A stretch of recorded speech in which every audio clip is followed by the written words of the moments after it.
This is Rob Van Dam. You're listening to the whole effing show. Ryan Van Fleet, we've discussed the top 5 Intercontinental champions. Let's flip the coin. Who's the worst Intercontinental champion? There's always one name that pops up when I think of the worst Intercontinental champion, and it's because that title is supposed to elevate you, make you get into that main event spotlight like it did for Bret Hart, Shawn Michaels. Some of these greats all held that Intercontinental title, but when Ezekiel Jackson won that title, didn't it just feel like we've taken a monster step back?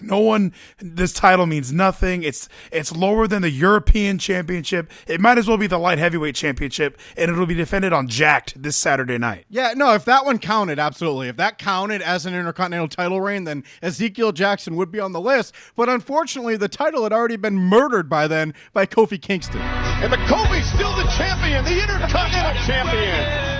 The exact second that he won it is when this title stopped mattering. This guy wasn't climbing to become the world champion. He was just puttering in the mid-card, holding that title so guys like someone who could be a main eventer like a Wade Barrett couldn't win it yet. Kofi had to have it, and it really did just sort of make that belt stay at a mid-card level, and no one could really use it to boost themselves into that main event. And don't forget, ladies, Kofi also did this to the United States Championship. So any mid-card belt, that guy has destroyed. But we're joined by the great Thomas Murder. Thomas, who's the worst Intercontinental champion in history?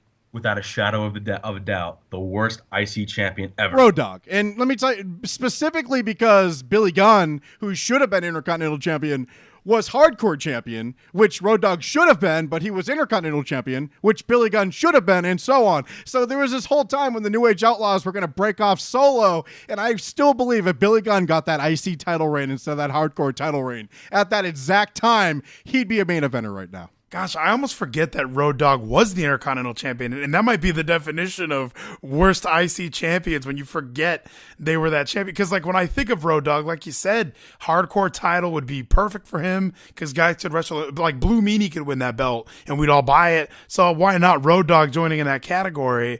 I mean, that's a perfect example. And a guy like Billy Gunn could have been that Shawn Michaels winning that belt, using that to climb up through the ranks. Whoever wins that belt needs to somehow transition to that main event spot. Billy Gunn, there's the famous one. So tell us at home, who's the worst Intercontinental champion of all time? This is Shake the Steak Roberts.